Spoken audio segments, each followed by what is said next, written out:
Good morning बच्चों, कैसे हो? बढ़िया, मस्त, ठीक है।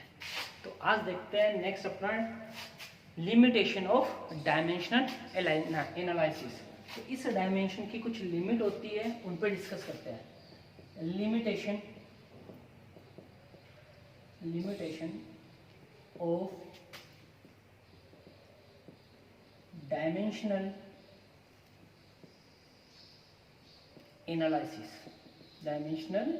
Analysis.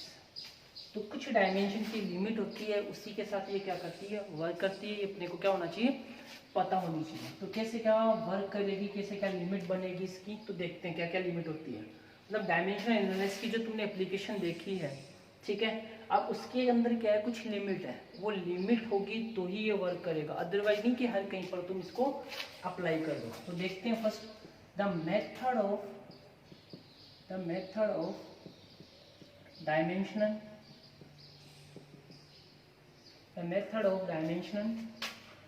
analysis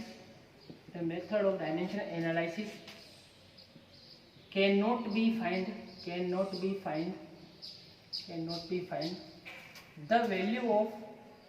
the value of proportionality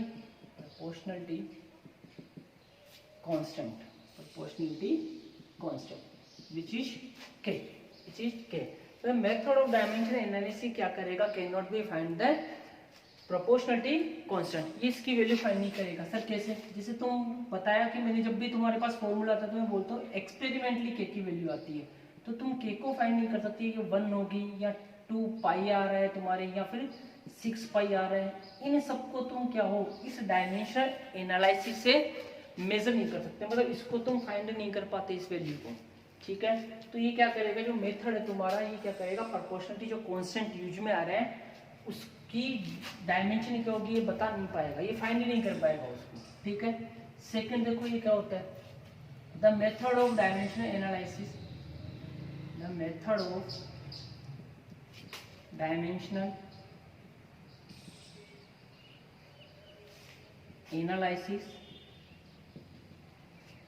analysis cannot be applied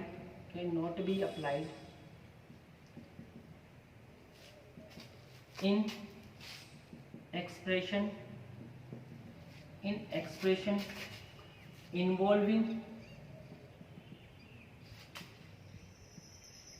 trigonometric functions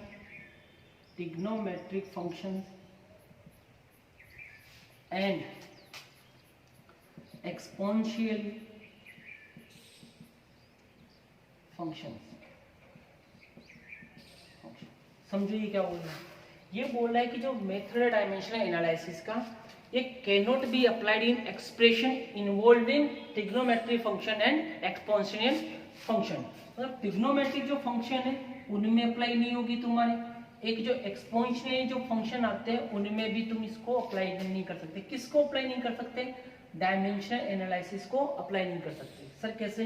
जैसे सपोज करो तुम्हारे पास जैसे कोस थीटा है, अब कोस थीटा हो, ट्रिग्नोमेट्रिक फंक्शन साइन थीटा हो, ये सब कैसे होते हैं, डायमेंशनलेस होते हैं। अब तुमसे पूछे भाई बताओ तो सही क्यों, तो इसके पास इसका आंसर नहीं है डायमेंशनल एनालिसिस का, मतलब ये सब इनको फाइंड तुम नहीं कर सकते, ठीक है। जैसे तुमसे बोले कि भाई तुम्हें एक फॉर्मूला चाहिए कि जो डिस्प्लेसमेंट है वो डिपेंड कर रहा है एम्पलीट्यूड पे, कुछ ऐसा वाला formula y = a sin omega t, तुम इस फॉर्मूले को डायमेंशनल एनालिसिस से प्रूफ नहीं कर पा सकते। जो तुम्हारी एप्लीकेशन है उससे तुम प्रूफ नहीं कर सकते कि y = a sin omega t होगा, ठीक है, ये तुम प्रूफ नहीं कर पा सकते इसके अंदर, ठीक है। जैसे एक्सपोनेंशियल फॉर्मूला है, जैसे e की पावर कुछ आ जाए x वगैरह, जैसे तुम्हें दे दे y = a e⁻k λt, कुछ ऐसा दे दे। अब तुमसे बोले कि ये फंक्शन तुम फाइंड कर सकते हो डायमेंशनल एनालिसिस से, मतलब जो एप्लीकेशन थी उससे फाइंड कर सकते हो ना जी, ये वाले जो फॉर्मूले होते हैं अपन इस डायमेंशनल एनालिसिस से सोल्व नहीं कर पाते। Then we can say the method of dimensional analysis can not be applied in expression involving trigonometric function, exponential function. इन दोनों फंक्शन में अपन क्या नहीं कर सकते, डायमेंशनल एनालिसिस अप्लाई नहीं कर सकते, इन दोनों को तुम ला ही नहीं सकते, ठीक है यहाँ तक, ठीक है। फिर एक और देखो, थर्ड जो इसकी लिमिटेशन है भाई, दो लिमिटेशन तो है तुम्हारे सामने कि भाई ना तो ये के फाइंड कर पाएगा, ना ही ट्रिग्नोमेट्री फंक्शन पे अप्लाई होगा, ना ही ये एक्सपोनेंशियली जो फंक्शन है उन पे अप्लाई होगा। तो फिर देखते हैं थर्ड, देखते हैं the method of dimensional, method of dimensional analysis cannot be applied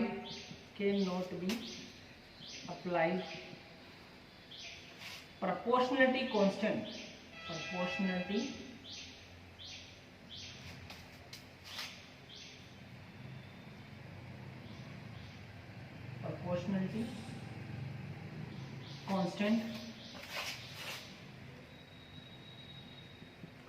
which has dimension, सुनो पहला वाला नहीं है, ये थर्ड लिमिटेशन है। The method of dimension analysis can not be applied proportionality constant which has dimension. ठीक है, सुनो इसको, मतलब किस प्रोपोर्शनलिटी कांस्टेंट की डायमेंशन हो उस वाले एक्सप्रेशन में भी तुम इसको इन्वॉल्व नहीं कर सकते, कैन नॉट बी अप्लाइड। कैसे सर बताओ? सपोज करो तुम्हारे पास एक फॉर्मूला है, ये है तुम्हारे पास gravitational force F equal to है G m1 m2 divided by r square. अब मैं बोलूँ इस वाले फॉर्मूले को मुझे डायमेंशनली प्रूव करना है, ठीक है, कौन सा डायमेंशन एनालिसिस करके इसको प्रूव करना है, then we can't find this formula, कैसे भाई, कैसे नहीं अप्लाई कर सकते? क्योंकि यहाँ पर जो प्रोपोर्शनलिटी कांस्टेंट है जी कांस्टेंट ही तो है, कौन सा वाला? Universal gravitational constant. तो प्रोपोर्शनलिटी कांस्टेंट है भाई। जो ये फोर्स होता है, ये वाला जो फोर्स होता है बच्चों, ये क्या मास पे डिपेंड करता है? हाँ जी। क्या ये वाला जो फोर्स होता है, फोर्स ऑफ अट्रैक्शन, ये क्या इन दोनों मास के डिस्टेंस पे भी डिपेंड करता है? जैसा, तो एक बात बताओ, ये दो प्रोपोर्शनलिटी है तुम्हारे पास, ठीक है, तो क्या ये कांस्टेंट यूज में आएगा? हाँ जी। तो ये वाला जो कांस्टेंट है, ये वाला कांस्टेंट क्या है? Universal gravitational constant. Universal gravitational constant, क्या ये यूनिवर्सल ग्रेविटेशनल कांस्टेंट खुद की डायमेंशन लेके बैठा है? मेरा भाई बताओ, क्या इस जी की तुमने डायमेंशन फाइंड की है कभी पास्ट में की है क्या? अरे स्टार्टिंग से पढ़ते हैं वो, इसको तुमने जी की वैल्यू फाइंड की है कहीं से? बताओ जरा, फाइंड की है ना? इसकी डायमेंशन होती है। हाँ सर होती है। कैसे? जी इक्वल टू कितना हो जाएगा? F R square divided by m1 m2। तो यहाँ से देखो जी की वैल्यू को तुम फाइंड करोगे डायमेंशन, तो कितनी आएगी? m1 L1 t की पावर -2, r की कितनी आएगी? L2। यहाँ क्या है? मास। यहाँ से कितना आया? m की पावर -1, L की पावर 3 और t की पावर -2। तो इसकी तो डायमेंशन है ऑलरेडी, t की पावर -2। तो जब इसकी डायमेंशन है तो क्या तुम फाइंड कर सकते हो? तो method of dimension analysis can not be applied in expression involving proportionality constant which has dimension. ये प्रोपोर्शनलिटी कांस्टेंट ही तो है, और कैसा है? व्हिच हैज डायमेंशन, इसकी ऑलरेडी डायमेंशन है, इसको तुम फाइंड नहीं कर सकते भाई, इसको तुम फाइंड नहीं कर पा सकते इस डायमेंशनल एनालिसिस से। तो तीन तो तुम्हारे पास ऑलरेडी है कि भाई इनको नहीं, ना तो के फाइंड कर सकते हो, ना ही ट्रिग्नोमेट्रिक फंक्शन पे अप्लाई कर सकते हो, ना ही एक्सपोनेंशियल फंक्शन पे। और एक और, अगर तुम्हारे पास कोई कांस्टेंट है, प्रोपोर्शनलिटी कांस्टेंट है, अगर उसकी डायमेंशन है, तब भी तुम इसको अप्लाई नहीं कर सकते, डायमेंशन एनालिसिस को अप्लाई नहीं कर सकते। ठीक है सर, नहीं कर सकते। और बताओ कुछ? ठीक है, और देखो छोटा सा टॉपिकल लिमिटेशन, तो ये लिमिट आते ही देख लेना भाई, इसकी लिमिट पूरी, अरे अपनी अपनी लिमिट होती है सबकी, ठीक है। तुम्हारी भी कुछ लिमिट है कि सर मैं कितना 1 घंटे पढ़ सकता हूँ, 2 घंटे पढ़ सकता हूँ, ठीक है सर मेरी तो लिमिट है 5 मिनट की, मेरी तो लिमिट है 5 मिनट की, मतलब 5 मिनट बस बहुत है सर। और एक होती है सोने की लिमिट, हो सर कितना ही सुला दो, खा पी लो बस सो जाओ। तो ये अपनी अपनी लिमिट है, अपन लिमिट किसकी बात कर रहे हैं? डायमेंशनल एनालिसिस की। तो 4 देखो तुम्हारे पास, the method of dimensional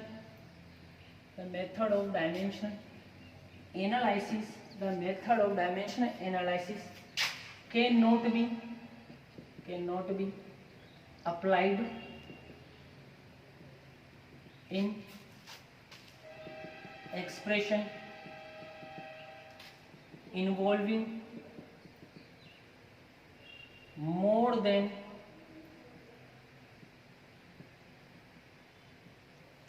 two parts, more than two parts, plus minus. सुनो भाई कैसे? The method of dimension analysis cannot be applied expression involving more than two parts of equation which have plus and minus. भाई कैसे separate हो plus और minus है? Sir clear करके बताओ. देखो भाई जैसे तुम्हारे पास है s equal to U T plus का हाफ ए टी स्क्वायर. क्या ये इक्वेशन टू पार्ट्स में डिवाइड है? बिल्कुल टू पार्ट्स में डिवाइड है. और टू पार्ट्स में जब ये सेपरेट हो रही है या तो साइन आएगा पॉजिटिव या फिर क्या आ रहा है नेगेटिव. अगर कुछ ऐसी इक्वेशन है तब भी तुम डायमेंशनल एनालिसिस यहाँ अप्लाई नहीं कर सकते. चलो भाई करके देख लो. ये इक्वेशन क्या होगी तुमसे फाइंड ही नहीं होगी. हाँ डायमेंशनली ट्रू है, डायमेंशनली ट्रू है. अगर तुमसे पूछे करेक्ट है अदरवाइज इनकरेक्ट. हाँ डायमेंशनली ये इक्वेशन कैसी है? करेक्ट है. बट तुमसे पूछे इसको प्रूफ करके बताओ कि भाई ये एस यू पे डिपेंड कर रहा है, टी पे डिपेंड कर रहा है, एन ए पे डिपेंड कर रहा है. वो तुमसे बोले अब ये प्रूफ करके दिखो, ये आता है. अरे भाई ये करते थे ना, S directly proportional U T and A. ठीक है करना एक बार खुद से. मैं बोल दूं जो डिस्प्लेसमेंट है पार्टिकल का वो किस पे डिपेंड कर रहा है? इनिशियल वेलोसिटी पे, टाइम पे एंड एक्सेलरेशन पे. Then find the relation between find the expression of displacement, find the expression of displacement. तुम एक काम करो इसको अप्लाई करके देखो क्या मिलता है हमसे. कि फाइंड कर लोगे क्या तुम कि इक्वेशन तुम्हारे पास आ जाएगी? करके देखना. मैं बोल रहा हूँ ऐसी अगर कोई तुम्हारे पास इक्वेशन आती है जिसमें प्लस और माइनस में क्या हो सेपरेटेड हो, तो अगर तुमसे पूछे डायमेंशन एनालिसिस यहाँ यूज होगा तो तुम क्या प्रूफ कर सकते हो? मैं बोलूँगा ना. ठीक है तो तुम बोलोगे सर कर सकते हैं, देखते हैं, चल ट्राई करते हैं इसको. तो तुम एक काम करो, सपोज करना है डिस्प्लेसमेंट है पार्टिकल का जो इनिशियल वेलोसिटी पे डिपेंड कर रहा है, टाइम पे डिपेंड कर रहा है यानी एक्सेलरेशन पे डिपेंड कर रहा है. तो तुम एक काम करना, ट्राई करके देखना ये वाली इक्वेशन तुम्हें मिलती नहीं मिलती. आए तो तुम बोलना सर आप गलत थे यहाँ पर. ठीक है नहीं है तो बोलना बिल्कुल सही है. डायमेंशन एनालिसिस यहाँ भी अप्लाई नहीं होगी जहाँ पर क्या हो एक्सप्रेशन हो के साथ more than two parts separated हो, मोर देन टू पार्ट्स में सेपरेटेड हो. ठीक है नेक्स्ट देखो the method of dimension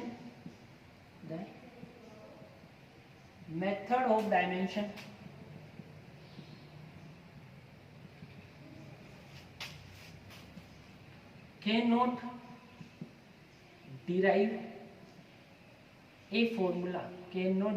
a formula if a physical quantity depends upon more than three physical quantities. हाँ भैया सुनना. The method of dimension cannot derive a formula. एक formula derive नहीं करेगा. If a physical quantity depends upon more than three physical quantity, अगर तीन से ज़्यादा फिजिकल क्वांटिटी पे डिपेंड करती है तो नहीं करेगा. जैसे भाई एक टाइम पीरियड है तुम्हारा सिंपल पेंडुलम का, उसका फॉर्मूला कुछ ऐसा है 2 पाई रूट में I डिवाइडेड बाई mgl. सुनना मेरी बात, ये टाइम पीरियड का फॉर्मूला है. सिंपल पेंडुलम के टाइम पीरियड का formula t equal to 2 pi root of I divided by mgl, where I moment of inertia, m mass, g gravity acceleration, l length. ठीक है लेंथ ऑफ स्ट्रिंग. अब यहाँ से तुमसे बोले ये तुम खुद देख लो ये जो टाइम पीरियड है इसको फॉर्मूले को प्रूव करके देख लो. अगर मैं तुम्हारे पास फिजिकल क्वांटिटी कौन सी time, if a physical quantity depends upon more than 3 physical quantity, मैं बोल दूँ ये टाइम पीरियड जो है वो मोमेंट ऑफ इनर्शिया पे डिपेंड कर रहा है, मास पे डिपेंड कर रहा है, जी पे डिपेंड कर रहा है एंड लेंथ पे डिपेंड कर रहा है. तो find the expression for time period. Then find the expression for time period. इस टाइम पीरियड के लिए तुम्हें क्या चाहिए? एक्सप्रेशन. तो तुम एक काम करो प्रूफ करके देखना क्या तुम्हारे पास ये आंसर आता है. भाई ये ट्रू है, डायमेंशनली ट्रू है, चेक कर लेना. ये वाला जो फॉर्मूला है डायमेंशनली ट्रू है, करेक्ट है, बिल्कुल। लेकिन मैं क्या बोल रहा हूँ, अगर तुम्हारे पास कोई फिजिकल क्वांटिटी है वो 3 फिजिकल क्वांटिटी पे डिपेंड कर रही है, तो तुम डायमेंशनली इस फॉर्मूले को डिराइव नहीं कर सकते। तो क्यों क्यों तो करके देख लो भैया। ये फॉर्मूला है सिंपल पेंडुलम का टाइम पीरियड का। तुम एक काम करो, टाइम पीरियड डिपेंड कराओ भाई, 3 से ज़्यादा ही है ना यहाँ पर फिजिकल क्वांटिटी, ठीक है। तो तुम प्रूव करके देख लो भाई, आ रहा नहीं आ रहा, नहीं आ रहा तो बोलना ठीक है सर आप सही बोल रहे थे, ठीक है। एक और चीज़ है यहाँ पर, एक और है तुम्हारे पास 6, इसकी इक्वल लिमिट है भैया, द मेथड ऑफ, ये रख कर लूँ एक बार, ठीक है। चेक करना खुद से एक बार, देखे